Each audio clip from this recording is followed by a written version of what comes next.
uh, uh, I was tasked to actually ayan.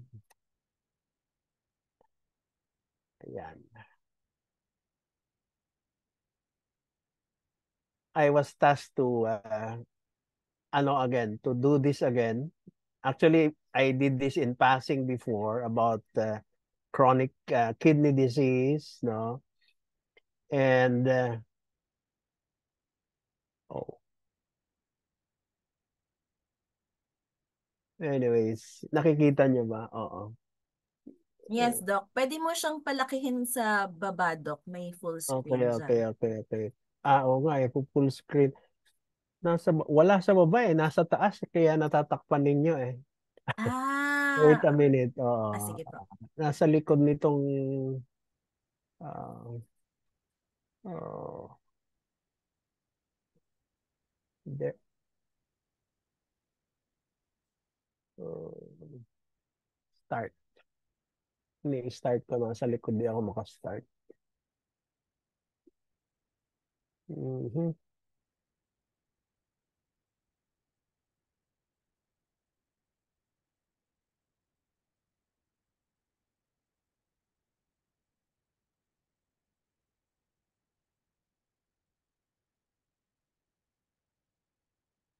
Ayaw. Ano. It's okay, Doc. We can see naman po. Yeah, I don't want to see these small slides on the side anyway. Mm-mm. Okay. Anyway, chronic kidney disease, no? Um, Basically, you have your kidneys and the kidneys generally, ang function niya filtering, no? Sinasala niya ang mga waste, mga dumi sa katawan natin, excess fluids, no? This is the reason why we're advised to drink plenty of water to hydrate, no? Para magka-tubig ang katawan natin because um, sinasabi nga nila, where there is water, there is life. Kaya when our astronauts go outside, no, of our world and they go to another planet, naghahanap sila ng tubig.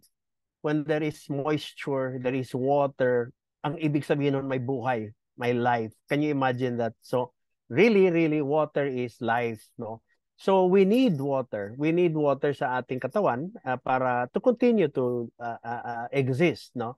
So this is the reason why ina-advise natin lahat to drink, no? Plenty of fluids, no? Kasi kung may dehydrate tayo, maraming problema, no? The basic organs, the vital organs of our body needs water. And so, Dok, paano natin malalaman kung tama na yung tubig na iniinom natin, no? That is the function of our kidneys, no? That's why the kidney is one of the basic and vital organs of the body. So, ang kidney, pag na-sense niya na marami ka ng tubig sa katawan, inilalabas niya. Kaya pag inom ka ng inom ng tubig, ihi ka ng ihi. Hindi naman ako umiinom, Dok, ng tubig. Ba't ako ihi ng ihi? Well, the kidney, nasisense niya na marami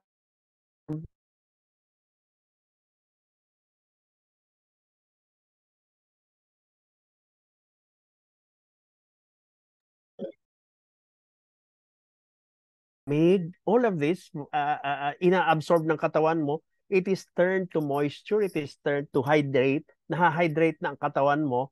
So, hindi mo kailangan uminom na ng tubig, inom ka pa rin ng inom. O kahit di ka uminom, the kidney senses, nasisense ng kidney na you have enough fluid sa katawan mo. Nakita nyo na kung gaano ka very creative ng ating Panginoon, no?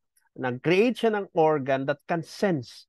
Sa iba, gagawa pa ang mga technicians ng mga sensor, no? Sensor ng aircon, kung sobrang malamig na, bababa siya, no? Sensor ng kung ano-ano, kuryente, para ma-maintain ang kuryente. But our body has a natural sensor for water, and that's our kidneys.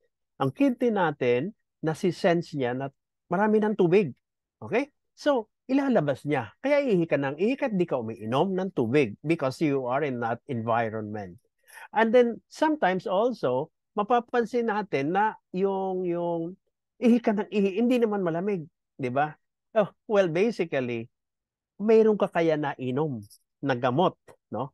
Maraming gamot ang nagpapaihi. Ang tawag natin naman doon, diuretic. No? Diuretic means uric urine, no? Pampaihi, no? Bakit pampaihi? Because these medicines will lower the blood pressure. Pag ang tangke ng tubig punong-puno ng tubig, di ba?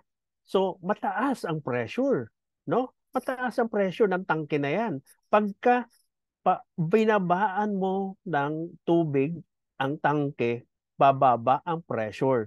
So, may mga gamot na pang-alta presyon na pampababa ng tubig, pampaihi para mas mabilis bumaba ang ating blood pressure, ang alta presyon. So again, the kidneys will function, no? Masisense the kidney na nag-inom ka ng gamot, itong gamot na ito, ini-stimulate siya na kunin at magsala ng maraming tubig at palabasin. So ihi ka ng ihi, no? And so many other things, hindi lang gamot, no? Andyan yung nagkakape ka, no? Ang coffee, when you take coffee, ayan, gising na gising ka nga sa biyahe, ikaw nagda-drive, okay? But, sandali, tabi muna tayo sa gas station, naiihi ako. Coffee is diuretic, nakaka-ihi, no? The kidney will, again, perceive it, sense it, no? Nararamdaman niya na kailangan ilabas mo ang tubig. Kaya, pagka ikay kape ng kape, hindi ka nag-hydrate, mapapansin mo na di-dehydrate, parang uhaw na uhaw ka. It's because, again, may sensor ang iyong dila, ang lalamunan, that you are getting dehydrated. Tuyo ang dila mo. These are natural sensors ng katawan natin, no? Napakaganda, napaka-scientifico ng ating Panginoon. Again, nilagyan tayo ng mga natural na mga sensors.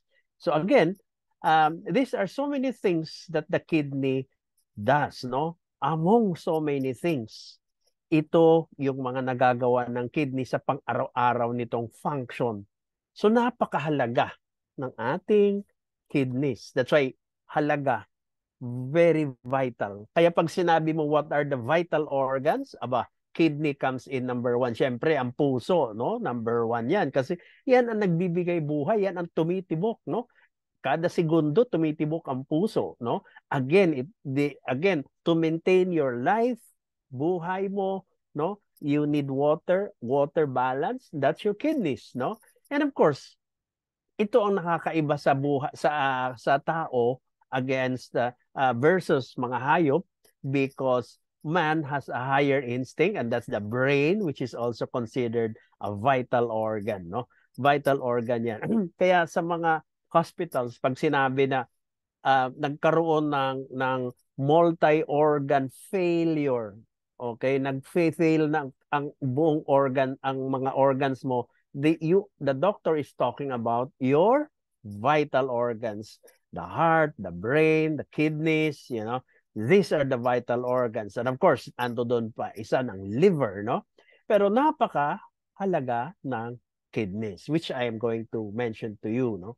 Now, as I said, it filters waste, no? It exhausts fluids, again, from your blood, pinifilter ng kidneys, no? It removes urine, no, from your ang tubig, ang dugo na dumadaloy sa iyong katawan, no, pupunta, dadaan sa kidneys. If you see this illustration sa tabi, makikita nyo po na itong red, no, are the arteries, no, and then ito yung dinadaanan ng dugo na galing sa iyong puso, pinapump ng puso mo palabas ng puso, it has oxygen, and these are the biggest, ito ho ang pinakamalalaking ugat na galing sa ating puso, pupunta ho sa kidneys. Nakita nyo? Okay? So, lahat ng dugo na nandito with oxygen, itong pula, ay pupunta sa kidneys. o sa ating mga vital organs to give nutrition para ma-sustain ang function ng kidney.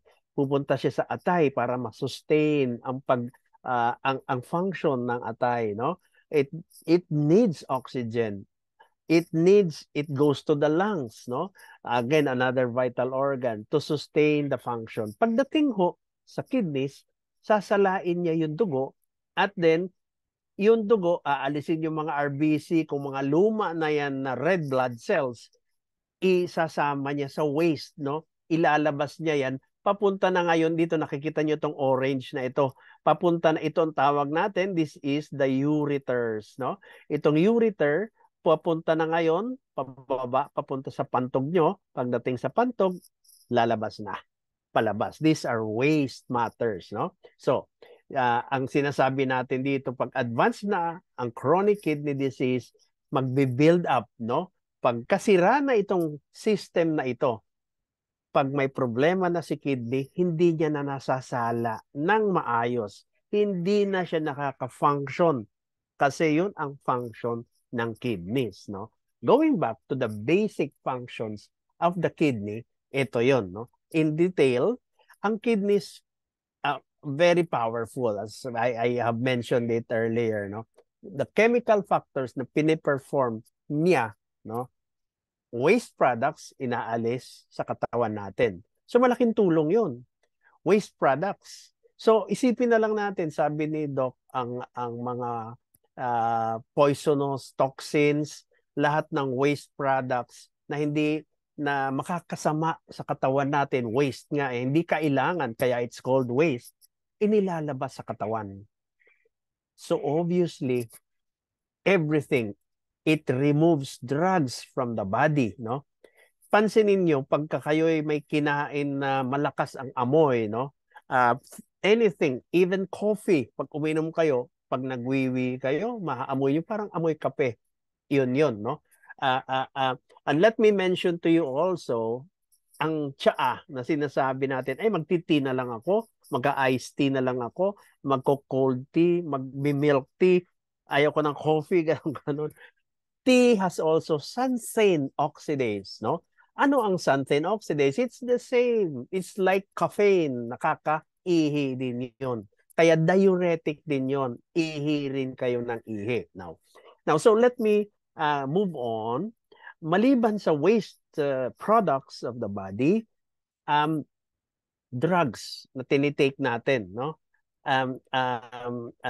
Inaalis ni kidneys, ano, ang mga byproducts ng drugs. Hindi naman yung drugs mismo buong-buo. Because pag dumaan po ang oral drugs sa system natin, ma-absorb yun sa atin, stomach, no? Papasok, and then it will go to the small intestine, to the large intestine. Doon na-absorb lahat yun para makinabang yung ang ating katawan doon sa ginagamot na problema. Like say, for example, may infection tayo, pag nag-take tayo ng antibiotics para sa infection, ma-absorb yun para mapunta doon sa mga problema na may infection ng ating katawan, no?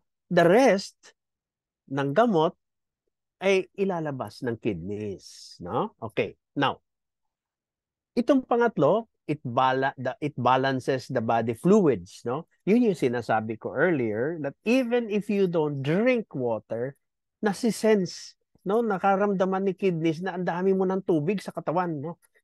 Hydrated ka ng maayos. Oops, sumobrang inom mo ng tubig, ilalabas ko ito. Para you have a balance in your body as to the amount of water in your body. So you can function well, no? Pansinin niyo pag kayo ay nag-swimming, no, sa dagat, okay? Mapapansin niyo pag ahon niyo, ang tagal niyo sa dagat, nangungulubot ang iyong balat sa kamay, no? It's because you have so much salts na na-absorb. So kinakain niya ang iyong ang water mo, nawala halos, no? So maya-maya ulit pag nag-restore ang balance mo, body fluid, babalik yung mawawala yung pangungulubot, no, ng iyong mga kamay, no? And then also, the kidneys are known to release hormones, no?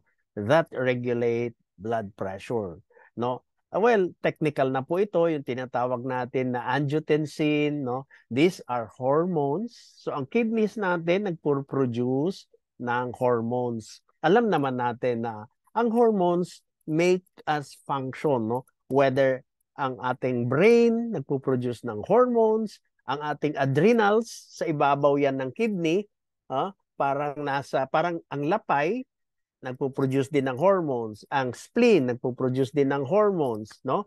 Lahat nagpo-produce naman ng hormones yan. Pero ang kidneys, they produce many types of hormones, no? Ito yung isang napaka-basic. Ang kidneys produce angiotensin, no? These are the product of an angiotensinogen, no? Anyway, the cascade, ang dulo nun, itong angiotensin is a strong, how would I say, a factor or a strong hormone that causes high blood pressure. Okay? Nakaka-alta presyon. So, ito yun. When you for example, nasa isang nagda-drive ka, no? Nagmomotor ka, halos nasagi ka, no, ng isang sasakyan, no? Nagkasagutan kayo. That very moment, one of your one of the things that happen, nangyayari, biglang magre-react ang kidneys mo to produce renin-angiotensin, and pag tumaas yan, pipitik ang blood pressure mo bigla. Okay, bigla yan. Parang pakiramdam mo, bumibigat yung batok ninyo, no? Ito yung tinatawag nilang putok-batok, no? And pag nagpakuha ka ng blood pressure, right there and then, you will see na ang taas ng presyon mo. Tataka ka, bakit? Wala naman akong hypertension. Ba't bigla ang aking? It's because of this, no? Hormone, no? Tumataas, no? Nagre-release siya ng hormones. So, kadamihan ng mga gamot na panlaban sa alta presyon, okay, directed dito sa hormones na ito, no? Na nagpro-produce ng renin-angiotensin, which results in hypertension. Okay? So, ganong katindi ang kidneys natin, no? Napaka-powerful niya. So, hindi mo man, wala ka man alta presyon, or lalo na kung may alta presyon ka, cool na cool ka every day, tas biglang may situation, nakipagsagutan ka, muntik na madisgrasya, nagalit ka sobra, di ba? Ganon. Tumataas yan. And therefore, this happens. Pag tumaas ang blood pressure mo, mafe-feel mo ang mga simptoma. And of course, this is where your kidneys function as a regulator of blood pressure as well, no? Okay, it produces an active form of vitamin D that promotes strong and healthy bones, yung pa, and controls also the production of red blood cells. Maliban po sa bone marrow natin, which is a main source of RBC or red blood cells, ang kidneys also control the production of red cells natin, no? Now, we move on. So, punta na tayo sa chronic kidney disease. Ano itong chronic kidney disease? Well, basically, ang chronic kidney disease is a type of disease ng kidneys na gradual siya, no? Gradual or dahan-dahan nagkakaroon ng loss of function ang kidneys, no? Hindi na siya tulad ng dati na tumatakbo siya ng months to years. So hindi siya bigla, no? Hindi siya bigla. That's why we're talking, it's called chronic, no? Because the injury or the damage is caused dahan-dahan, no? Unlike acute kidney disease, iba yun. Nagkasakit ka, nagka-infection ka, no? Pwedeng nagka-viral infection ka. As contrasted, no, iko-contrast ko siya sa acute. Well, ang typical na example niyan is tulad ng COVID, no? Nung COVID pandemic, nagtataka yung iba, bakit COVID naman siya, bakit di na pinadadialysis ni Doc? Baka gusto lang nila kumita sa hospital na yan, no? No. Because COVID, the virus itself can attack the kidneys, no? Magkakaroon siya ng acute glomerulonephritis. Ano ibig sabihin nun? Pag sinabing glomerulo, ito yung pansala sa loob ng kidney. Glomeruli are the basic unit ng pangsala ng ihi. Tinamaan ng COVID virus. So nasira. So nung nasira yung kidneys, nag-shutdown ang kidneys niya. So makikita ng doktor na, hindi nagpa-function ang kidneys mo. We want to save the patient. So the only way to do it is replace the function of the kidneys. Ano ba ang i-replace mo? Ano ba ang function ng kidney mo? Filtering, magsala. So, the next option is, the best option is, of course, palitan ng kidneys mo. Kasi nga, wala na. Tinamaan ng virus and it's not functioning anymore. So, change it. So, andyan yung kidney transplant. But, Doc, wala akong pera. Doc, pandemic. Walang donor. Doc, wala kami makuha donor. So, the next best thing that you do is dialysis. Ano yung dialysis? It is a machine na i-connect ang tubo from your body, pupunta roon yung dugo at iikot sa machine para linisin kasi hindi magawa ng kidneys mo ang function ng pagsala. Pag-filter yung sinabi natin, mga functions earlier, no? So, yun ang gagawin ni dialysis, no? So, again, ang nangyari doon, acute, tinamaan bigla. Okay? Now, ito yung mga pinaka-common na problema. Baka kala natin na ang trangkaso, ang sore throat is just sore throat. No. Kadamihan ng cause, ang complications ng trangkaso ng sore throat na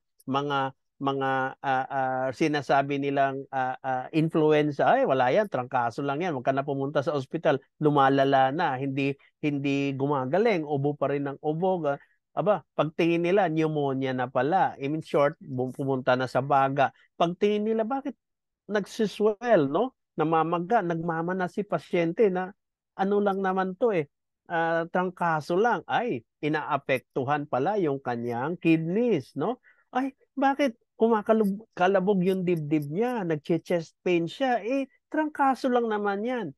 Tumama sa puso niya, rheumatic heart disease, mayroong effect doon sa kanyang puso. These are problems na nagko-complicate after a viral infection, whether it is COVID, whether it is a regular flu, influenza, wag natin baliwalain. Pag hindi gumagaling after 5 days, dalhin nyo na sa ospital. It's better treated earlier para ma-monitor at malaman ano na ang nangyari, no? Isa lang ang buhay natin. So again, going now to chronic, ang pagkaiba nito ay wala ka naman sakit, no? Normal ang buhay mo, sarap-sarap ng buhay mo, pakuya-kuya ka lang, pakaraoke ka lang, pakanta-kanta, but we know there is a problem because gradually there is a loss, no? Dahan-dahan na nagkakaroon ng loss of function o ang function o yung work ng ating kidneys over months and years nababawasan ng nababawasan. Ito pa, let me tell you. Ang masama dito, hindi naman masama. Masasabi ko lang, binigyan tayo ng Diyos ng 2 kidneys, no? So, hindi naman sila bihira, no? Maliban kung acute, sinasabi ko kanina, tinamaan, may COVID, no? Parehas na kidneys, wala na, no? Hindi sila sabay. Sa chronic, dahan-dahan, no? Humihina ang kidneys nyo. Hindi rin sabay, minsan isa lang. hindi niyo mapapansin, no? Na may sakit ka na pala sa kidney. Dito sa chronic kidney disease, CKD kung tawagin, abay, wala kang mapapansin na abnormal. Kasi kahit magsara ang iyong isang kidney, sira na, it's not functioning anymore, tulad nung nakikita nyo dito sa kanan na picture, no? Yan ang isang kidney na bugbog na may sakit na as compared to a healthy kidney. Nakita nyo yung healthy, no? On the left side. Now, bakit kamo? Dahil yung isang kidney mo is still functioning. It's still functioning.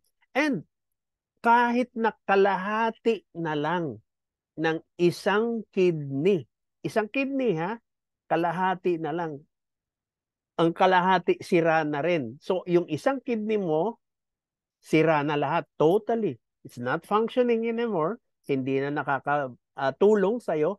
Yung kaliwa mong, yung isa mong kidneys, kalahati na sira na, no? But normal pa rin ang pakiramdam mo. You see kung gaano katindi yan. Okay? In short, you had enough you have enough reserves. Kaya nga, yung mga donor, pag hinihingian, they can donate 1 kidney because ang ating katawan mabubuhay pa rin ng several years hanggang mamatay tayo kahit isa lang ang kidney natin. So you can donate your kidney. Okay? So kahit kalahati na lang ng isang kidney ang matira, pwede ka pang mabuhay. And so, yung mga pabaya sa kanilang katawan, hindi nila papansinin yun. Kasi nga, wala naman ako nararamdaman, Dok.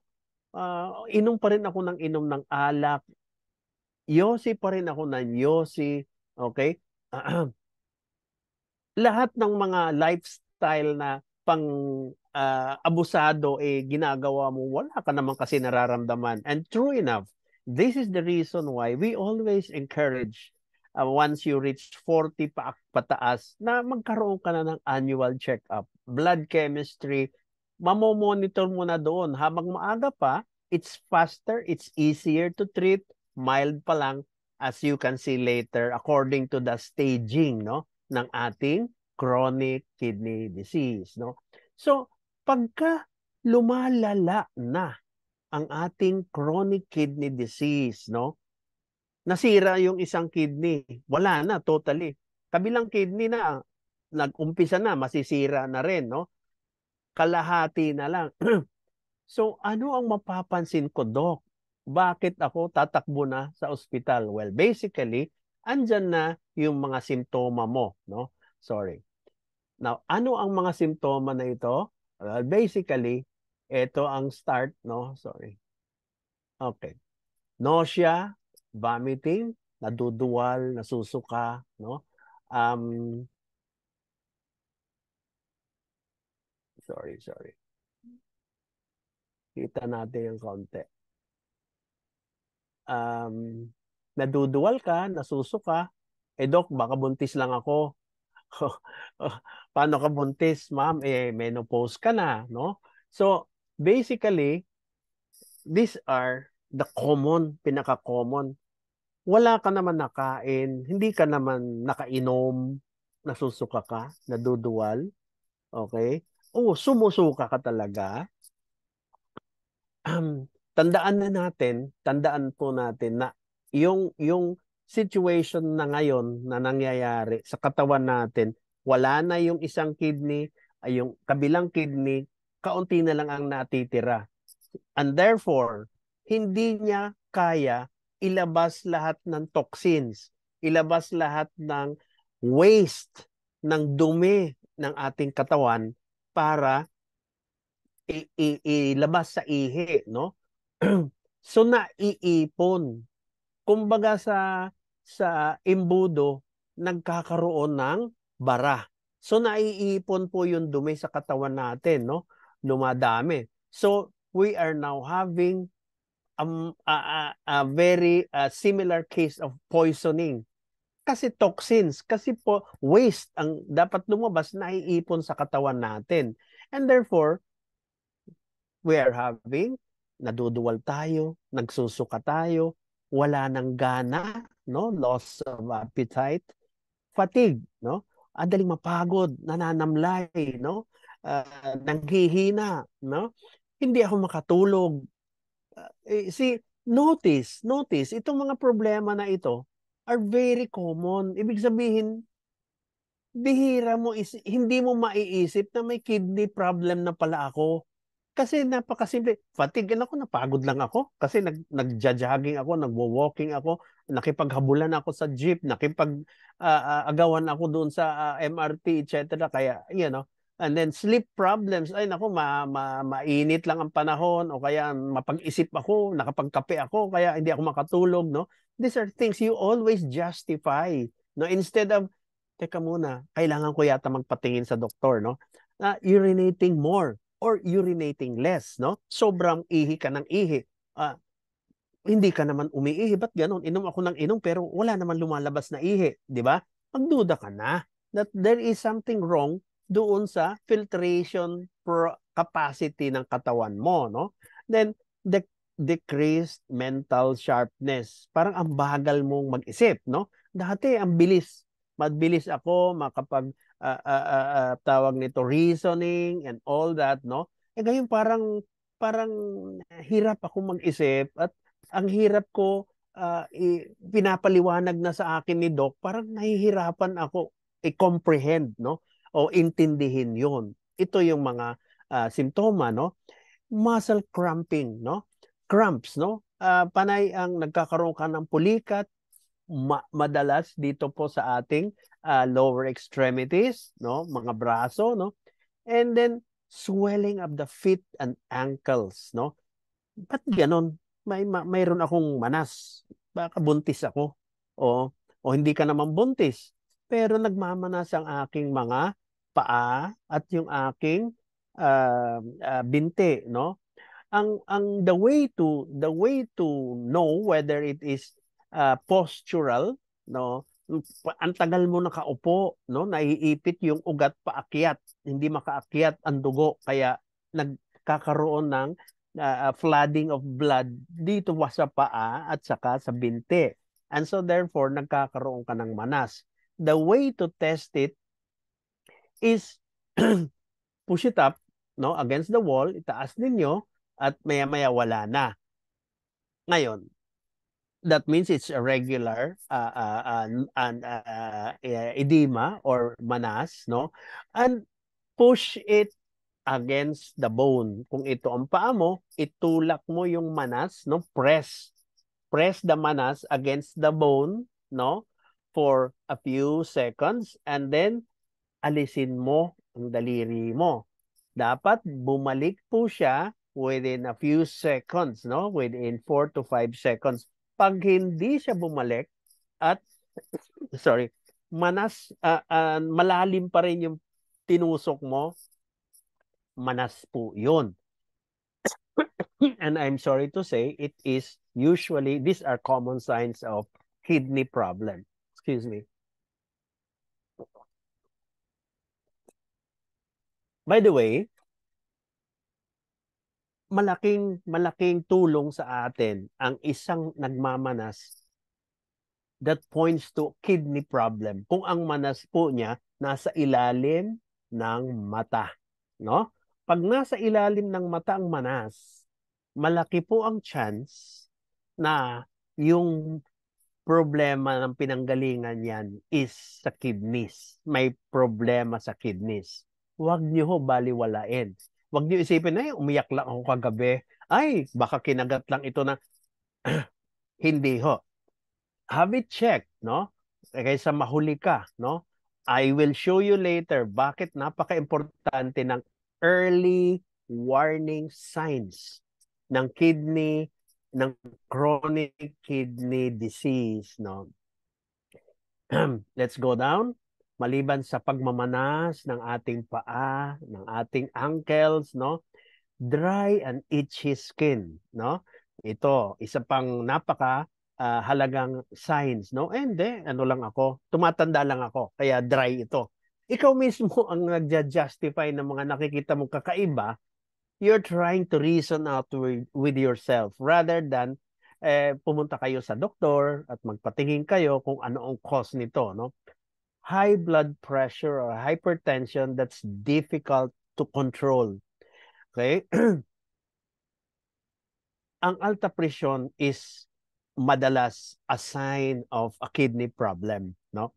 This is the reason why I told you earlier, kadamihan po ng gamot ng alta presyon is patumbok doon sa renin-angiotensin hormonal cascade flow producing these hormones that causes hypertension, no?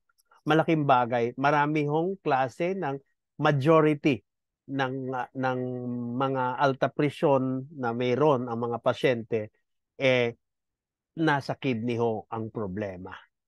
Then, pagpalala na ng palala ang problema mo, parang bangka na napupuno na napupuno ang tubig, no? Parang kidneys na hindi na niya mailabas yung ihi, nagba-backflow na. Okay? Umaapaw na, ika nga. So, hindi ka lang nagmamanas sa baba, pati sa taas, pati sa tiyan. Natutulak na po yung ating lungs pataas.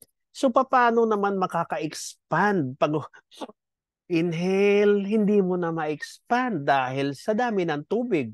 Hindi lang sa labas ng baga, pati sa loob ng baga. No? Nagbi-build up na rin ang tubig. No? Hindi na makalabas kasi ang panlabas ng fluids, tubig, waste sa atin, trabaho ng kidney. Hindi naman trabaho ng lungs yun. So there is already massive accumulation, no? Dumami na ang tubig sa baga as well. So, nahihirapan na tayo huminga. So, mayroon tayong shortness of breathing, no? Ang paghinga natin, padahan, maikli na ho, no? Instead of inhale, exhale, di ba? Para mapuno, ma-stretch ang baga. Hindi na kasi pag inhale mo, puno na agad kasi kaunti na lang ang natitira sa baga natin na available sumagap ng oxygen. These are already warning signs na medyo malala na ang iyong CKD. So, umakyat pa, pinabayaan mo pa rin. Chest pain na, no? Parang mabigat ang inyong dibdib, parang may nakaupo, no? Kasi pati na ang puso mo na hindi na makatibok ng makagalaw ng maayos pagtibok kasi puno na rin ng tubig, hindi na makalabas ng manas, nagmamanas, no? We have pericarditis, kung tawagin ng mga doktor. These are pericardium, yun po yung lining ng ating puso. Okay? So, these are the results ng pagka hindi na makafunction ng mabuti ang ating kidneys, no? Hindi na talaga. Kanya nagda-dialysis. But again, the best ideal solution or treatment is, of course, yun yang sinabi ko earlier, magkakaroon ng kidney transplant. Now, Doc, wala naman akong napapansin ng mga ganyan, di ba? So, ano dapat ang gagawin ko para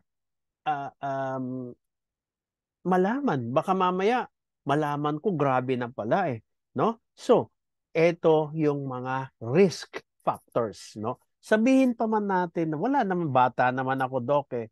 So, wag natin antayin na magsisi tayo sa mga ginagawa natin ngayon, no? Simply because pinabayaan natin ang ating pangangatawan, pinabayaan natin ang ating practice, ang nutrition, and everything that we do now, habang 20s, 30s, 40s tayo, at magsisisi tayo pagdating natin ng 60s, 70s, sayang, sana nagawa ko ito para pagdating ko ng 60s, hindi ako ganitong nararamdaman ko, nanghihina ako, may kidney problem, my heart, okay? So, ano ang mga risk factors? Bakit natin masasabi na magkakaroon tayo ng chronic kidney disease sa future or anytime soon, no? Paano? Well, ang risk factors natin ito, no? Number 1 diyan ang diabetes, no? Uh, ang especially diabetes type 2, no? Kasi pwede natin maalalayan agad. Well, tinuro ko na sa inyo anong diabetes 1, anong diabetes type 2. Ang diabetes type 2 will develop at a late stage. Ang diabetes type 1 at an early stage, no? Age. So diabetes, napaka mahalaga ho yan, malaman natin. Number 2 na risk factor, pag tayo ay may alta presyon, huwag natin baliwalain, no? We have to take our blood or our blood pressure and hypertensive medications regularly, follow up sa doktor regularly, kasi pagka lumala yan o hindi natin na-control, napabayaan natin, mark my word, maaga kayo magkakaroon ng chronic kidney disease, no? Ang heart disease, may sakit sa puso, heart failure, again, bantayan natin yan. These are risk factors that would increase ang ating risk na magkaroon ng chronic kidney disease. Obesity, yung mga sabi nga nila well-rounded personality, no? Mga well-rounded bilugan, no? Sobra sa kabilugan, obese. Pansinin natin ang ating food intake, nutrition, no? So, magpapayat na tayo diyan, ha? Oo, Sir Wilson, nananawagan kami. Ay nakita ko si Sir David, grabe. Ang pinayat niya, terrible. It's a very good Christmas gift for yourself, Sir David. Congratulations. Ang laki ng pinayat. Talagang lifestyle change. Talagang 360 degrees umikot. And I asked him last Sunday, katabi ko siya. Sabi ko, what did you do? Sabi niya, discipline, talagang diet and exercise. Yan ang sinasabi ko na eh. Diet and exercise. And he lost more than 20 pounds. And tuloy-tuloy pa yan. Maniwala kayo in the coming days. Because it's not enough na papaubayan natin sa mga gamot ang mga ating mga problema ngayon. Bago dumating ang mga problema ngayon, months ago, years ago, we already had a problem, no? Ang ating pagkain, wala sa lugar, sobrang carbo, sobrang mataba, sobrang maalat, sobrang matamis. Baguhin na. Hindi naman natin sinasabi zero, no? Bawasan para hindi tayo maging obese, which is, sabi ni Doc, a risk factor para magkaroon ng chronic kidney disease over the age of 60 years old. Okay? Pag lampas ka na sa 60, senior, okay? You are more prone to, it's a risk factor to chronic kidney disease, no? It's because kumbaga sa iyong alulod o sa inyong sink, sa iyong drainage system, punong-puno na ng sebo ang drainage daanan ng tubig ng sink ninyo, no, sa kitchen. Sorry, puno na ng sebo, ang kapal-kapal na, hindi na makadalo yung tubig through the years. Okay? So, habang maaga, sorry, ako ugali ko kasi, nagtataka ang misis ko, when I, sorry, when I boil water for coffee,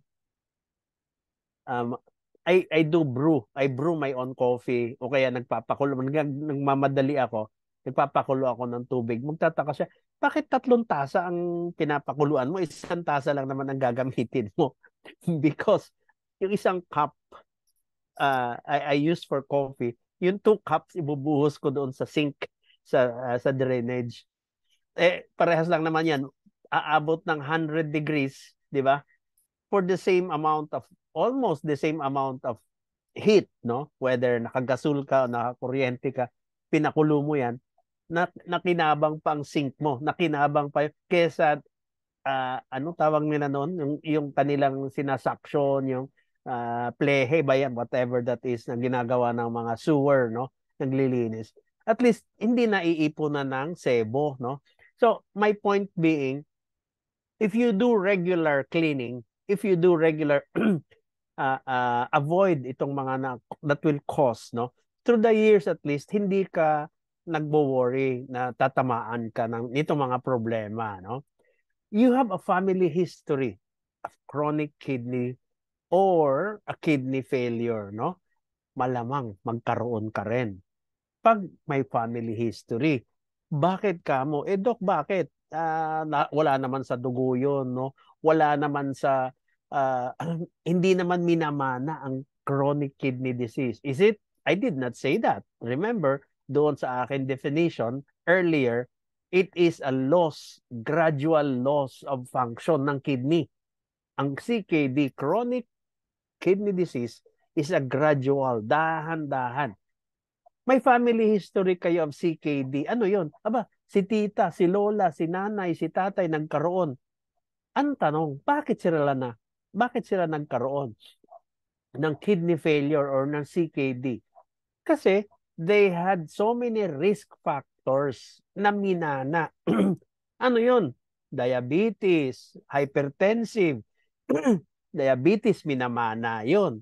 Ang hypertension is a cause, is a result of diabetes, is a result of the hormones that you have because of your lifestyle, your heart disease, pwedeng mamana, okay? So these things contribute to your CKD. See? The risk is with the causes, yung nakaka-cause ng CKD. It is not CKD itself na minana, hindi na mamana ho yun. Yung cause ng CKD ang namamana, yung risk factors. Okay? Ayun na sinasabi ko na, no? Personal history, nagkaroon kayo ng acute kidney injury or damage or disease, no? Yung sinabi ko earlier, nagkaroon ka ng infection. So wag natin baliwalain pagka mayroon ho tayong sore throat, no, or any infection that you have. Yung iba skin, ha? Nagkaroon lang sila na skin problem. May mga nana nagkaroon. So, nag-take ng antibiotics, okay? Biglang nag-shut down ang kidneys, okay? Nag-acute renal failure. May kakilala po ako, isang doktora. Uminom siya ng isang antibiotic na bihira niya inumin. But it is available sa mga butika, sa mga Mercury. Once lang niya ininom. And this antibiotic is very notorious. Ilan na po ang kakilala ko na uminom nun antibiotic na yon, macrolides, okay? At ininom niya, nag-self-medicate po siya in a few hours. Basta naladang nagdilim ang paningin niya and nag-shut down ang kidney niya, she went into coma. Can you imagine that? Doktora ito, kakilala ko. Sorry, obstetrician siya. So tinakbo siya, ang taas ng creatinine niya. In short, the kidneys were not functioning well. Ang kidneys niya tinamaan ng gamot na yon. It is a common medicine that you take. You can even buy it kasi mga doctors kami, we buy it, we can get it over the counter, no? Ininom niya, wala naman. May sore throat daw siya. Again, this is another example of a acute kidney reaction to a medicine, no? Pag inom niya, nag-shut down agad ang kidney niya kasi it was more of an allergic reaction to the medicine, no? Mind you, nung siya na dala agad sa ICU, blood test showed that the elevated sobra ang kanyang creatinine, agad tinakbo siya for dialysis. Kung hindi, magpe-failure. So nagda-dialyze siya. At this time, wala. Sorry. Wala na siyang malay. Loss of consciousness. She was in the ICU, comatose for the next 3 months.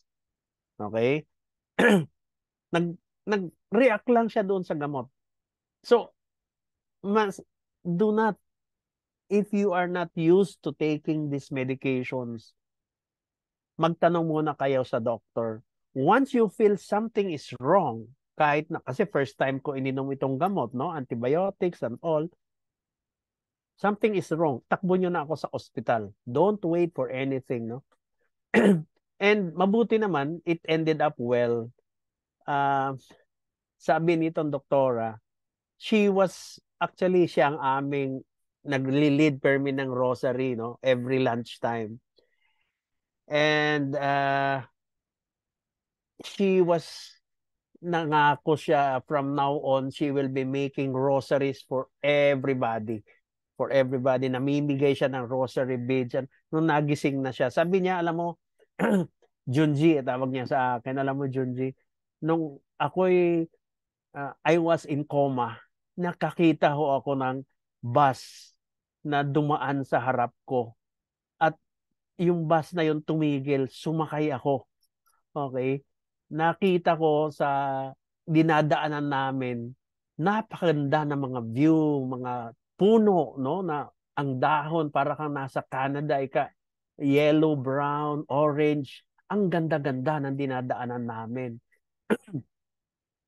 Tapos nagtanong sa akin yung driver, gusto niyo bang bumaba na dito? Sabi niya, hindi pa ako prepared. That was what naaalala niya doon sa kanyang panaginip habang she was in coma. No?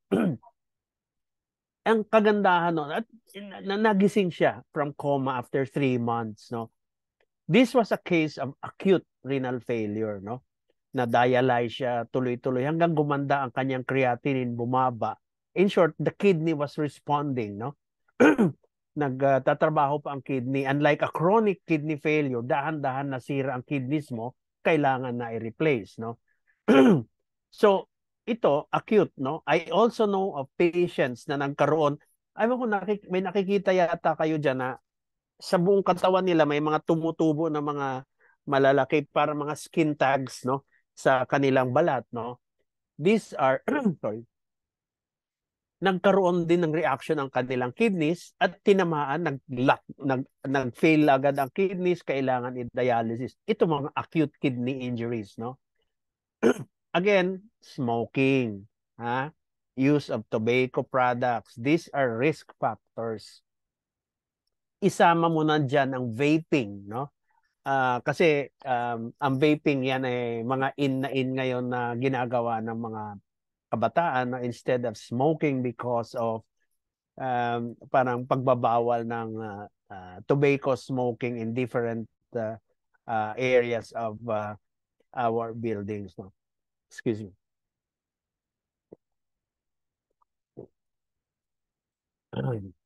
So, dahil dito sa lecture ko na ito, let me bring you to the next part of the slides.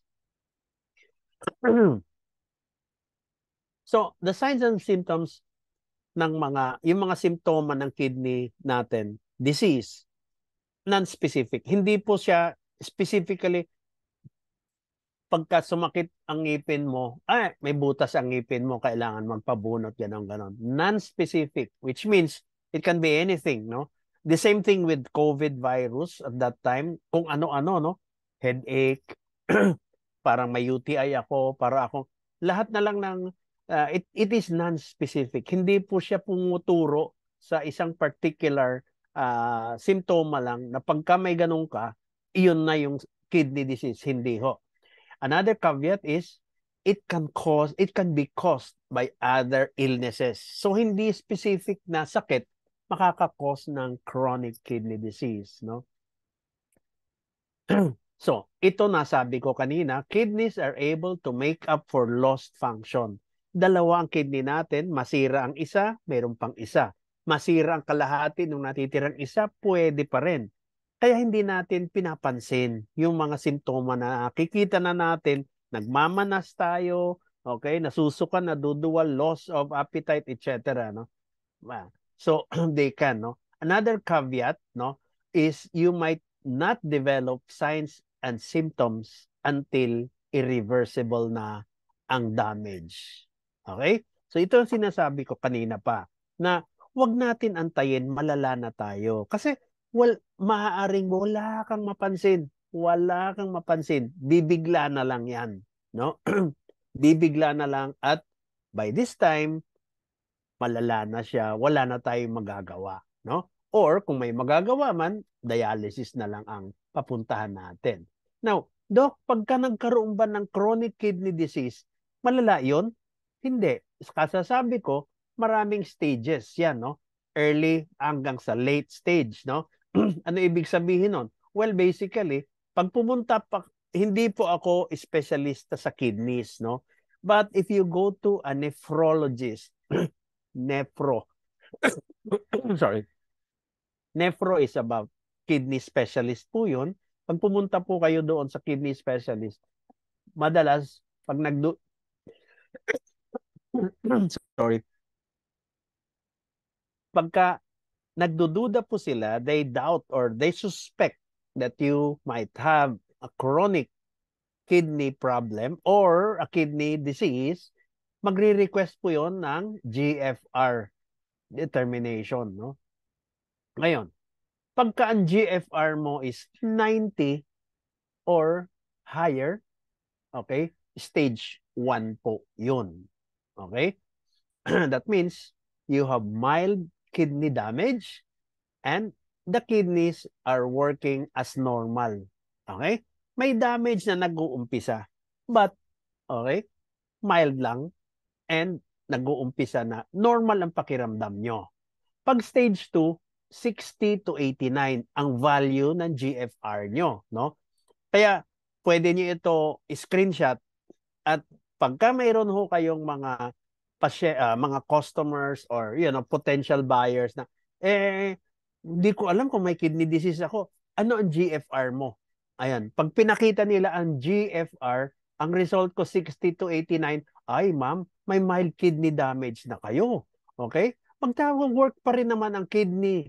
Okay? Pero EP will help you para ma-reverse yan. Pwede pang reversible yan. Okay? Stage 3A, 45 to 59. Okay? Mild to moderate na ang damage mo. Ang kidneys mo will not work as well as they should be. Pag stage 3B, 30 to 44 na lang ang iyong GFR, no? Glomerular filtration rates ang ibig sabihin po niyan. Pag-filter ng iyong kidneys, yung trabaho, yung function ng inyong kidneys. Kung sa function ng liver, sa atay, ang hinahanap ng doktor nyo, yung proteins or albumin and globulin, dito sa kidney, ang hinahanap ni doktor ng doktor nyo, GFR. Okay? Moderate to severe na ang damage. Pag 3B, kidneys don't work as well as they should be. Okay? Pag stage 4, aba, 15 na lang to 29 ang GFR mo. Paliit na ng paliit. Severe na ang damage ng kidney nyo. Malapit na magsara or not working at all. At ang pinakahuling stage is less than 15 po, which is already the most severe kidney damage. Not working, failure na. Ito na yung mga dialysis na. Okay? So, anong ibig sabihin nito? Well, basically, when you have an end-stage kidney failure, it is fatal. Sabihin, nakakamatay na yan kasi maiipon ang dumi, toxins, waste sa katawan mo, hindi na makalabas, no? Kung wala siyang artificial filtering. Okay? If i-filter yung naiiwan sa yung dugo, naiiwan dahil hindi makalabas, if i-filter, lilinisin para sa'yo ng dialysis machine. Okay? Malalaman natin na palala na ng palala ang ating kidney problem kasi, Dok, bakit dati once a month lang, once a month ang ating dialysis? Ngayon, once every 2 weeks na ako nagda-dialysis. Kasi nga, tumataas na ang iyong GFR. Tumadami na ang toxin, ang waste sa katawan. Hindi na makaya ng once a month lang yan na linis. Okay? So, kailangan i-dialyze na ng 2 beses sa isang buwan. Ay, hindi na kaya ang 2 beses. Every week na po kailangan. Aba, hindi na kayang once a week. 3 times a week na. 3 times a week. No? Alam natin yan. Napalala. Walang papupuntahan yan kung hindi lalala ng lalala. So, ako nga no, whenever I have patients asking me, Doc, may diabetes ako. At grabe. Whenever they tell me that, I always tell them, if you already have medyo mahirap na i-control ang sugar mo on diabetes, try to look, mag-ipon ka na para maghanap ng donor, no? Ng kidney. Because ultimately, kakailanganin mo magpa-transplant ng kidney, no? Kasi yun ang function talaga ng kidney. Ang diabetes mo, sisirain ang kidneys mo. And you need one good kidney to survive para tumagal pa kayo. Now, this is the last option here, no? Kidney transplant. Actually, it is the best option. Kumbaga sa yung binayad mo sa gastos sa pang-dialysis at sa nararamdaman mo, no?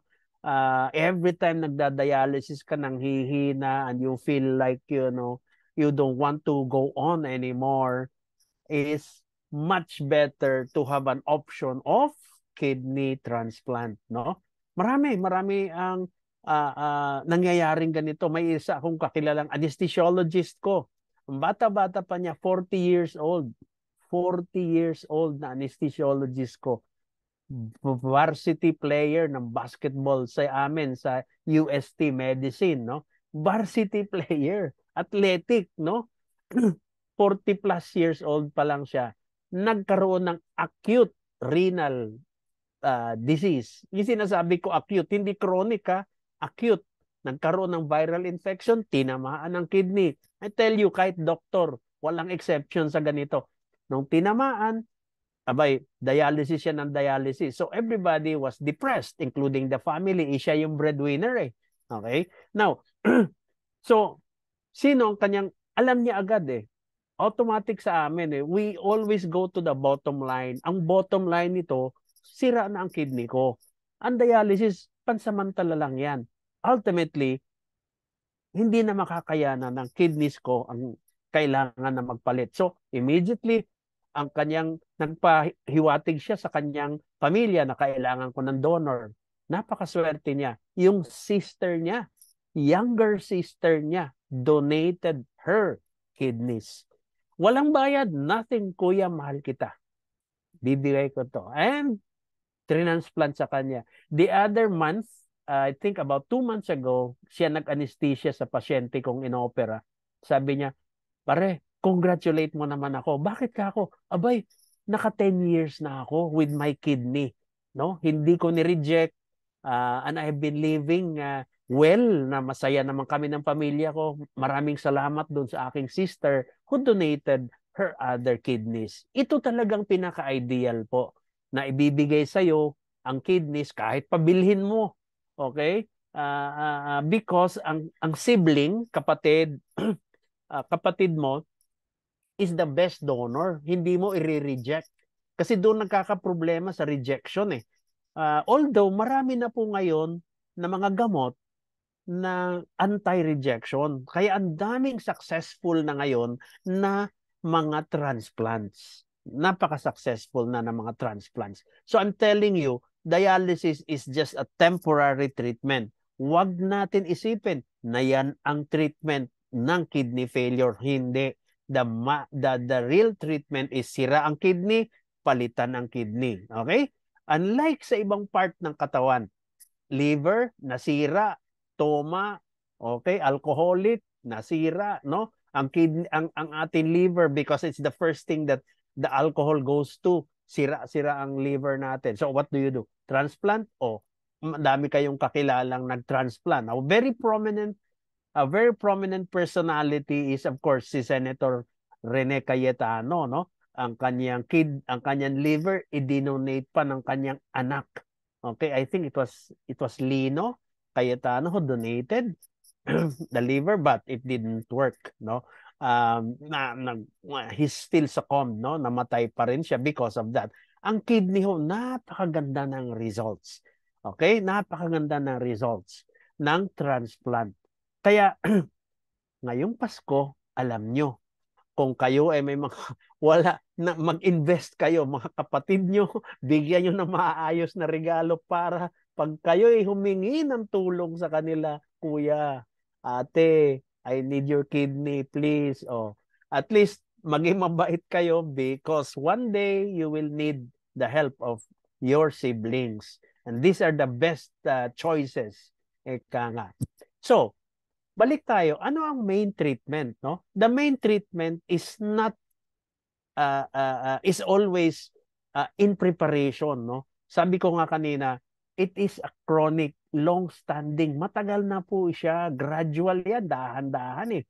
So, ano ho naging problema sa kanya? Well, ngayon 60s, 70s na siya, pero nung kabataan niya, ganito ang kanyang lifestyle eh. So there is the problem, the lifestyle change, no? To help you stay as healthy as possible, no? So it's lifestyle change. Ngayon pa lang, change your lifestyle to a healthy. Mag-exercise, avoid junk food, no? Take your supplements, okay? Always do that. Sunshine, magpa-araw kayo kahit na magkapekas kayo dyan o magluta na lang kayo para mapumuti kayo. Medicine, no? Gamot, no? Ano 'yon? Control anong mga risk factors sa katawan mo, sa health mo. Hypertension, diabetes, cholesterol. Sorry. Take your medications regularly. Kasi pag lumala ho 'yon, napabayaan yun ang alta presyon, ang diabetes, ang cholesterol, those three, ay you are a very good candidate for chronic kidney disease. Okay? Again, ito na ako. I already mentioned this earlier, dialysis. The treatment, ano ba ang dialysis? Nire-replicate niya. Pinaparehas niya ang ibang function ng kidney.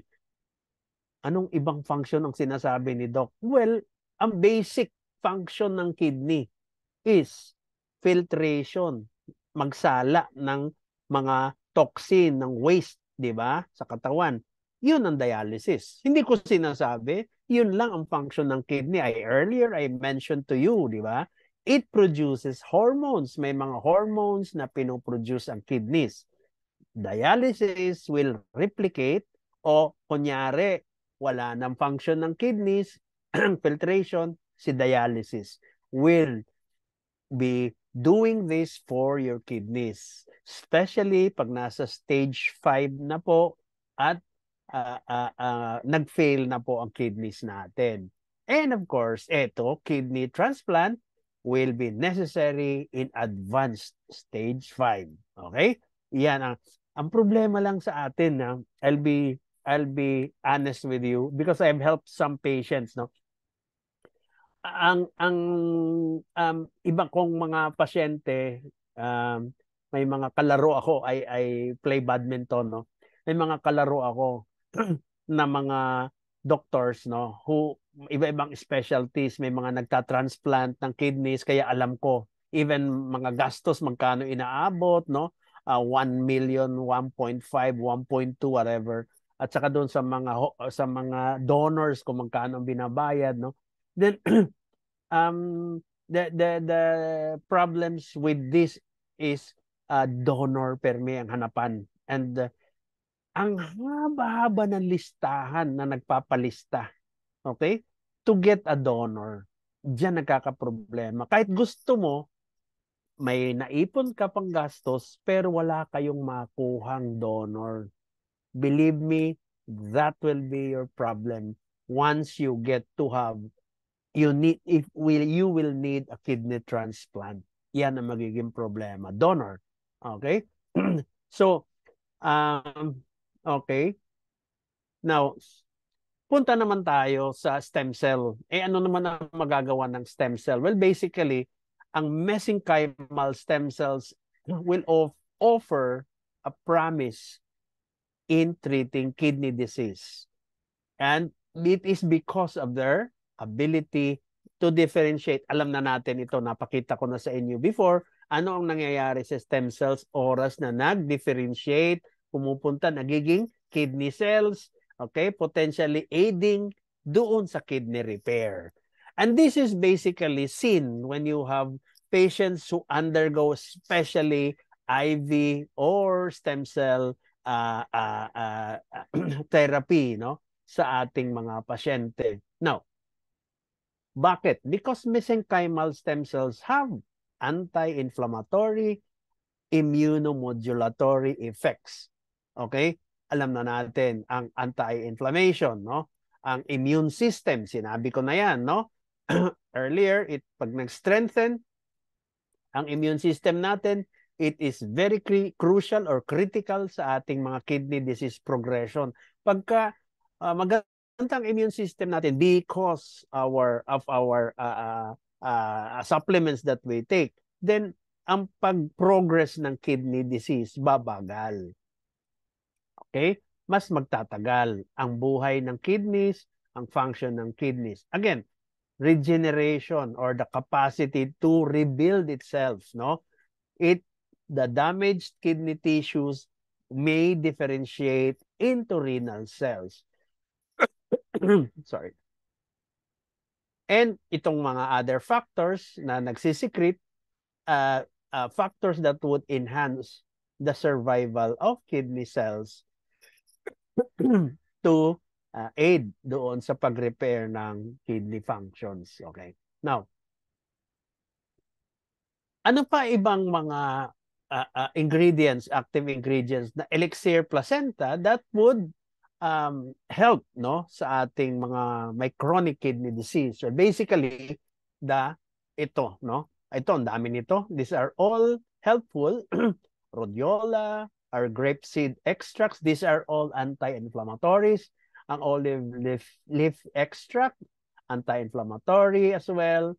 Yeast powder, okay, or NMN, ang ating dextroribose, ang medium chain, fatty acids, yung ating red ginseng are anti-inflammatories as well. Ang rice brown oil, alam naman natin, it reduces our cholesterol and diabetic control. Napakaganda. These are risk factors, no, ng ating chronic hypertension, chronic kidney disease, sorry. Fenugreek, no? Again, is good for diabetes. Sabi natin, risk factor ang diabetes. Sea buckthorn oil and black currant oil also for hypertension, no? It controls our blood pressure. Sea buckthorn oil as well, no? So, alam natin pag ang kidneys magang-maga, tinamaan, acute attack, for example, no?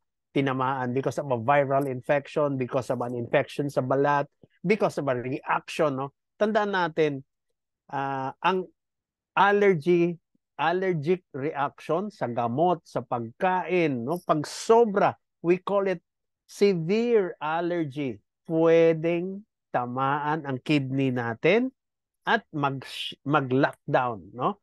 Mag-fail. Madadala ka agad for diabetes, comatose ka nun kasi maiipon lahat. If your family does not suspect that nag-lockdown pala ang kidneys mo because of allergy, basta nakita ka lang mapula, okay, and you have loss of consciousness, no, unconscious kayo, yung pala tinamaan na ang kidneys natin. So magang magaho ang kidney natin, maga ang mukha, diabetic I'm sorry, allergic, no? Pag may allergy ka, nangangati, no, nagmamanas. The same thing with the kidneys. It is inflamed, maga, manas. Nagmamanas ka dito, pero ang kidneys mo, maga. All of these ingredients are anti-inflammatory. Okay? I mentioned to you. So, napakaganda ng EP because of that. Ang laking tulong. Okay? So, I think that's enough for today. And I hope I was able to elucidate this particular, very common po ito na problema sa ating mga pasyente. And anyway, thank you for listening. And I'd like to greet all of you a Merry Christmas and a Happy New Year. Thank you. All right. Thank you very much for that one, Dr. Francis. Yep. Okay. Do you have any questions, GFAX believers? Meron pong question dito, Doc, na isa. Masosolve daw po ba yung ng EP without kidney transplant? No. No, I will tell you no. When you say kasi without kidney transplant, that means the doctor already, yung attending doctor niya has already said he needs a kidney transplant. Okay? If I may bring back your attention to sino yon, Ma'am Claymar, si Ma'am Doc, Jovi. si Doc Romy, si Doc Romy. Si Doc Romy. Okay. He is a kidney specialist. He was taking when he was he at that time he was taking EP, no, Elixir Placenta. Yet he realized na Elixir can do so much. Okay? Your kidneys have been damaged. As I said, this is a long process. Noong pa nasisira na ang kidney mo dahan-dahan. So when the one who's posing the question tells me, Doc, kaya ba kaya ba ni Elixir Placenta palitan si kidney? No. As a matter of fact, ang kidney has already failed. What can Elixir Placenta do? Di ba? Ang sinasabi ko ho, I'll be honest and frank with you, the kidneys filter, okay, is a filtration system of your body. Elixir Placenta does not filter. This is the reason why you have to have dialysis. Okay? Walang makakapalit sa dialysis. Not any medication. Not any stem cell. Okay? We will be fooling each other. Si Elixir Placenta, okay, will come in during the early stage. Early, mid-stage. Okay? Doc, paano yung mga nagda-dialysis na? Kasi late na sila, so hindi na kailangan ng Elixir Placenta. That's where you are wrong. Again, Elixir Placenta will be needed here because we need to strengthen their immune system. Bakit ka mo? Look at, as I'm giving you the example kay Doc Romy, di ba? He was having dialysis, but yet, what was he taking? Elixir Placenta. Kanina sa intro natin, you heard him saying, no, I have taken. Hindi naman ang nakakamatay sa amin ang aming chronic kidney failure, but pneumonia. Remember, that is a kidney specialist talking. Why? Bakit pneumonia, Doc? Hindi kidney. Because humina ang resistensya mo na. Ang immune system mo. Dito papasok si Elixir. See? So if you ask me, can you replace the kidney transplant with Elixir? Definitely not. Okay? You want to prolong his kidney functions, Elixir, because it will strengthen the immune system. It's an anti-inflammatory, no? That will cause, isipin mo na lang, maga yung mga tubo ng kidney. Paano makakadaan ang waste? Di ba? Maga eh. Pag nagtitake ka ng anti-inflammatory, which Elixir Placenta is, liliit, magninipis yung mga tubo. Makakadaan ngayon, makakatulong po. So, basically, it comes hand in hand, but it will not be a replacement for filtration. You will need filtration. But, nagpapa-filtration ka nga, nagpapa-dialysis ka, pero after dialysis mo, hinang-hina ka, hindi ka makakain, mas mabilis pabagsak ka pa rin ng pabagsak. While if you're taking Elixir, nakita mo, Imbis na 3 days ka nanghihina, 1 day lang. The next day, because you're taking elixir, then 1 day after, kain ka na uli, hindi ka na ganun kapagod. Di ba? 1 day or kawalang gana kumain or no loss of appetite, no? It does help in this way. So again, the caveat is, habang maaga, ma-diagnose ka. The earlier you get a diagnosis of a failing or a malfunctioning kidneys, mas mabilis ma-reverse, maging reversible, especially with the help of Elixir Placenta. Yeah, that's right, no? And even Dr. Romy, at that time, sabi niya, after niya mag-dialysis, pag nag-take siya ng EP, nagbibigay ito ng strength sa kanya. Unlike before, na nakatulog lang siya or nanghihina siya, pero after the dialysis, ayan, nakakapaglaba pa. So, sometimes nga din, Doc, sabi niya din, di ba, na Yes, yes. nakakapag-skip na rin siya ng dialysis niya, wherein hindi dapat. Pero, Right. nasusustain na niya even though nakakapag-skip na siya ng dialysis niya, which is also improving yung Yeah. kanyang It kidneys. it it shows you na even for severe cases, stage 5, imbis na let's say every other day, MWF ang dialysis mo, pag-check ng creatinine niya, aba okay pa rin ah. Aba sige, Friday na lang, wag na every other day, twice a week na lang, di ba? It shows that it helps, nakakatulong. But again, we always would wish, doctors would wish, always, tayong lahat, not only doctors, na sana nalaman natin ang problema earlier pa. Sana bago sana yung lifestyle, na bago sana yung nutrition, yung etc. no? Na mas magtatagal pa kayo. Masaya. You add, sorry, you add more life to your years, okay? Na hindi kayo hirap, no? During the last decade or 80s, 70s ninyo, hindi kayo sakitin, no? Because of a good lifestyle that you started practicing habang bata pa kayo. Yeah, that's true. Doc, pwede ba tayong bumalik ulit dun sa stages ng CKD? Yung pinakita mo kanina na stage 1 and then yung GFR. Yeah, because may nagtatanong po dito, Doc. Pag po ba CKD stage 4, kaya pa daw po bang ma-reverse? So maybe we can talk with anong stage yung early stage na kaya pang may malaking chance na ma-reverse ng Elixir Placenta. The earlier it is, the rule is the earlier the stage, the better, no? The better. We always try, no? There are many factors that accompany the staging, no? Yes, okay, may stage 3 ka. Okay, stage 3, let's say stage 4 ka, pero controlled ang diabetes mo. So mas magaan ka i-carry out yung mga sorry.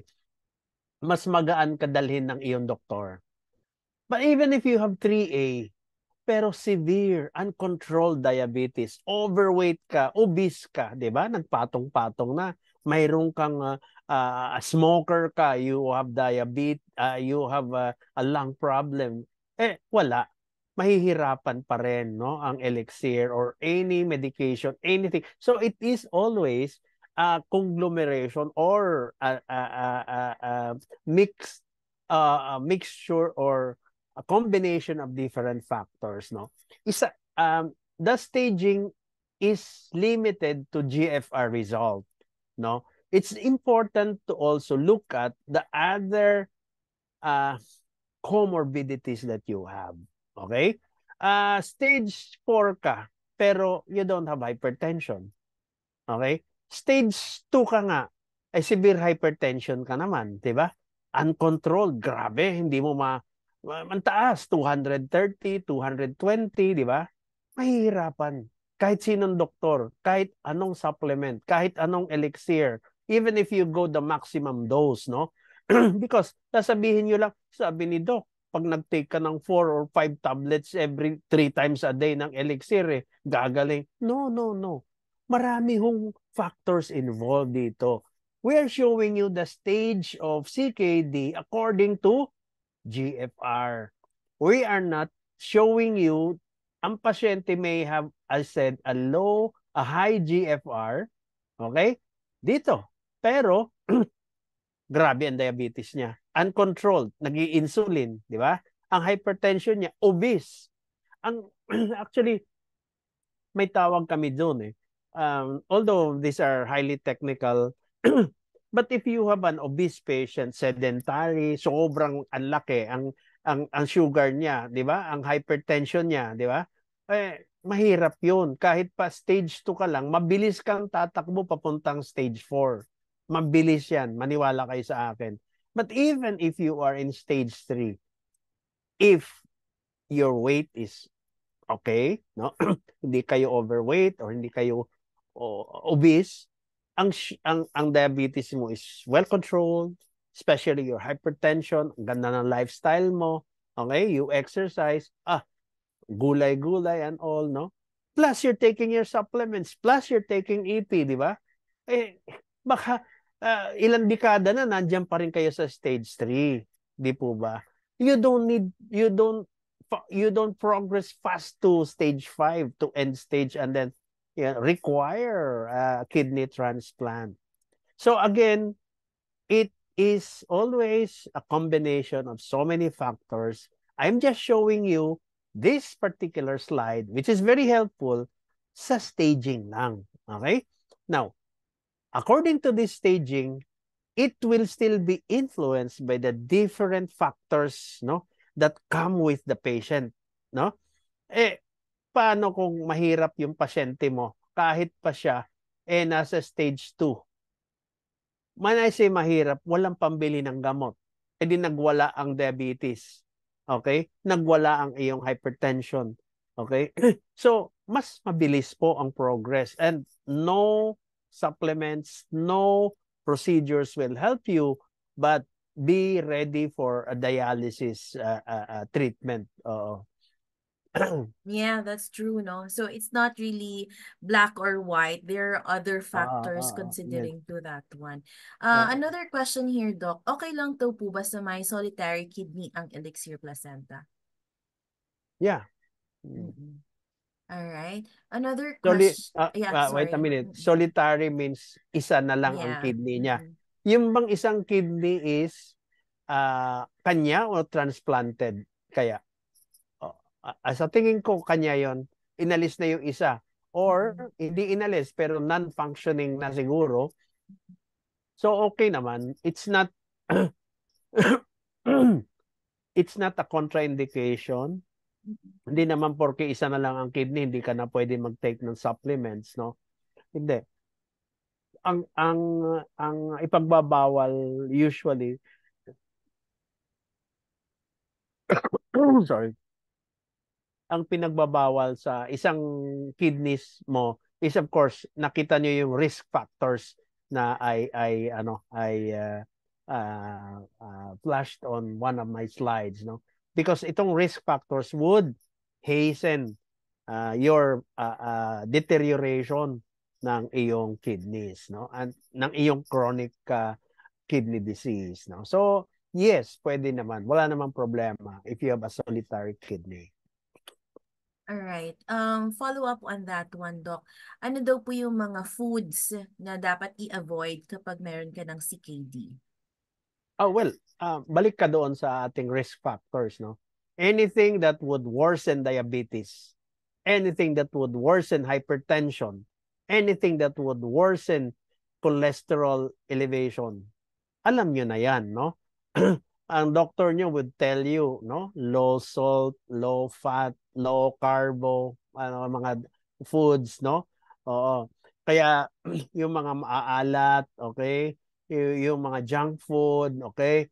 Alam nyo na, well, you can have a cheat day once a week, etc. Pero pag yan ang naging lifestyle ninyo, mamumroblema kayo in 1 or 2 decades, no? Talagang sa 2 dekada, masisingilin na kayo.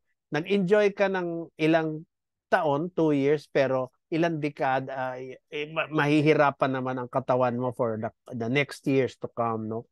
Well, live moderately, no? Meaning to say, moderately meaning, sige, mag-cheat ka naman, wala namang problema yun. Huwag naman yung araw-araw cheat day. Kaya nga cheat day hindi days paisa-isa lang, no? Para hindi tayo nagmumukhang deprived, alam mo yon, nakawawa naman ako, hindi ako makakain man lang ng paborito kong chichirya, di ba? Go ahead, take it.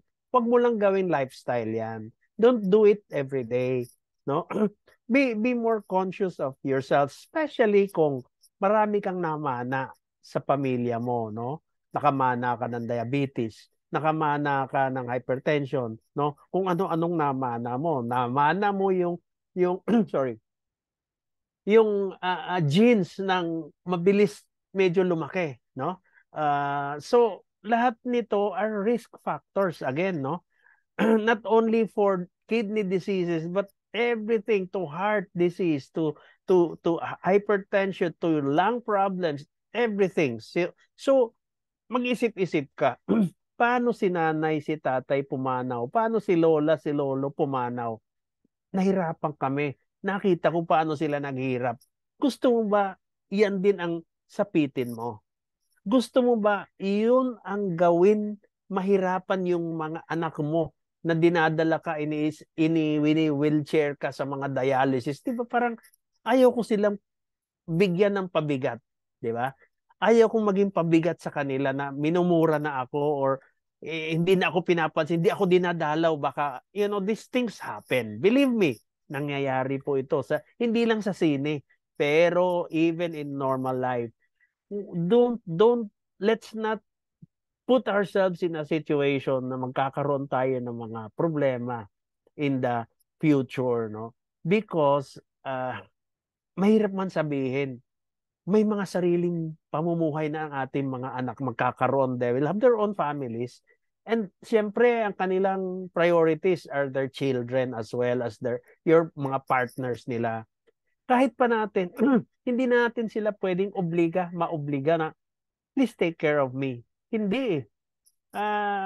Kung balikan kanila at alagaan kanila, napakaswerte mo. Napakaganda ng pagpapalaki mo. Pero, pag hindi, wag mo damdamin yon. Tama ba? Wag mo damdamin. Wag mong ikakasama ng loob because they have no obligation whatsoever, no? Maswerte ka talaga kung may mag-alaga sa iyo na anak, especially daughter mo, no?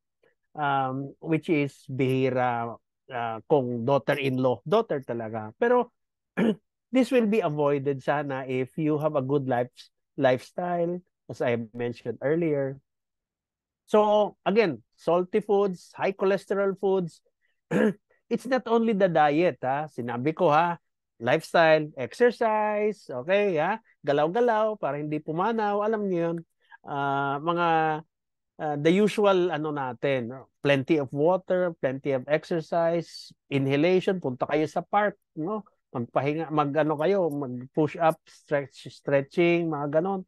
Marami kayong magagawa aside from your supplements, of course. Yeah, true. Okay. This is not related to kidney disease, Doc. Pero I think importante din na malaman. She's a breast cancer patient. Nagtitake po siya ng oral chemo. Ano daw po yung suggestion kung kailan siya magtitake ng elixir placenta? Kung pwede? Kung kailan siya magtitake ng elixir placenta. Pwede daw ba? Siguro pwede bang pagsabayan ng oral chemo and elixir placenta? May gap ba or something like that? Yeah, I've been answering this same question sa mga nagtatanong sa akin. And I always tell them, once after chemo kasi, during chemo kasi, wala talaga. Nauseated sila, suka ng suka. Okay? Yung adriamycin kasi, which is one of the most common na sinasama sa chemotherapy, nakakasuka, no? So it will be a waste of money, a waste of supplement if you let them take yung mga supplements during this time, no? And I always tell them, pag kaya na nila, hindi na sila nasusuka, naduduwal after the chemo, pwede na. Pag kaya na nila lumunok ng malaking tablets, pwede na. Yan lang naman ang rule of thumb natin eh. Then, pwede na. Go. They can. Wala namang problema. Yes, pwedeng, pag sinabi mo bang pwede pagsabayan, yung bang habang nagkikimo ka, bising nakadextrose, magtitake ka, wag. Kasi sayang yung isusuka mo eh. Baka masuka ka. Hayaan mo muna siya kasi ilang oras lang naman yan eh, ngayong araw. The next day, pag nasanay ka na, pagka hindi ka na nasusuka, take it. Or 2 days from there on. Wala namang problema. Alright. Thank you for that one, Doc. Mm. Another question here related naman sa kidney disease, no? Mm-mm. May pasyente nagda-dialysis, 1,500 daw po yung CREA. Ano daw po ang magandang gawin? I mean, at ano ang magagawa ng Elixir Placenta kasi nagtitake po siya ngayon?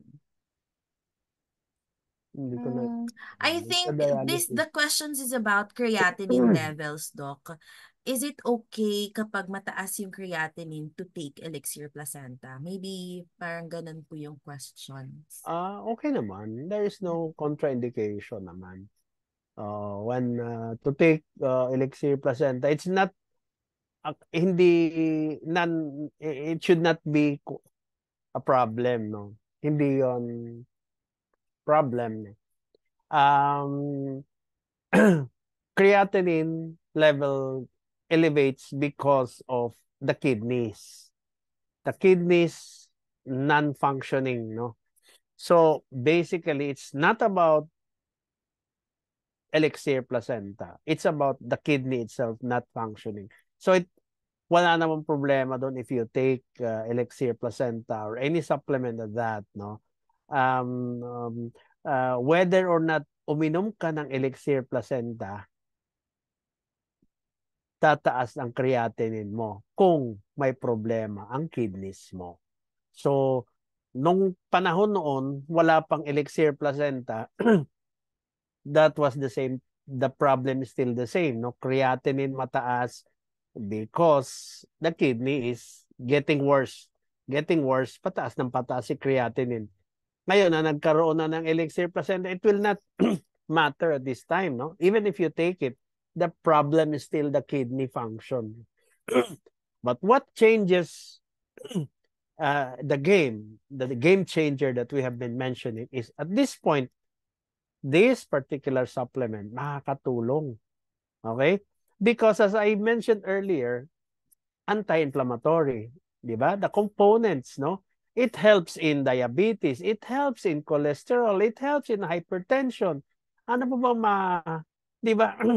Imbis na nagsosolo ang kidney, na ayusin yung problema niya, may tulong pa from Elixir. So, eventually, the recovery of the kidney after dialysis, dati, it will take 1 week for it to recover, kaya hindi pwede makadialysis. Ngayon, nakaka-recover na ang kidney mo faster because you have supplements. You have Elixir Placenta. So, that is the game changer. Alright.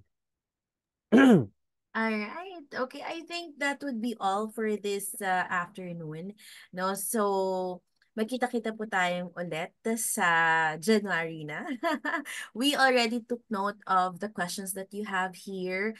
Ayan, so pwede po natin maisama naman ito sa question and answer natin sa darating na January. Ayan, so thank you very much, Dr. Francis. Thank you rin. Thank you. Yes, thank you also GFox believers who's always been with us.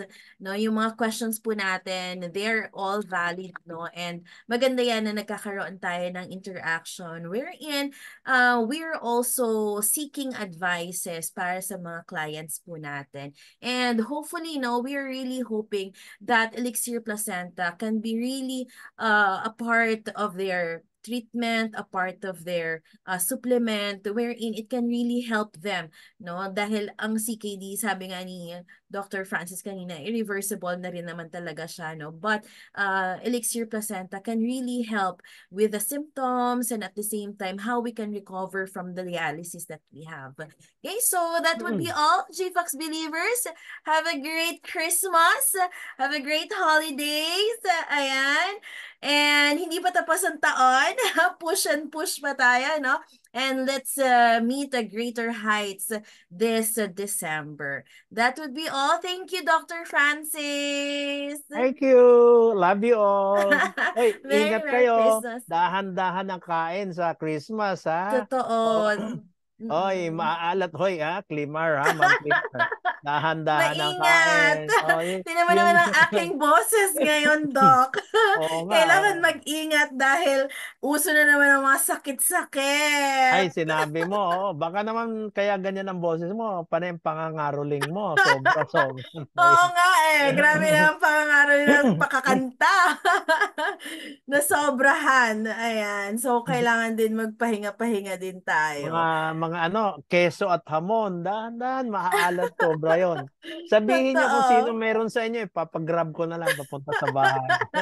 Oo, ang sarap pa naman ng hamon ngayon. At Ay, nako keso. nga.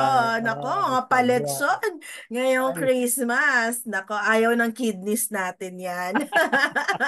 Inom ng maraming tubig, G-Fox yes. believers. Ayan, para malinis-linis din. Ayan. Yes. Good, good. Alright, thank you everyone. Thank Merry, you. Merry Christmas, Merry Christmas Doc. sa inyo lahat. Bye-bye. Bye-bye. Bye, GFox Bye-bye. believers. This will be the end of our training for 2023. Magkita-kita po Okay. tayo for 2024. Have a great day. Bye-bye, everyone. Bye-bye.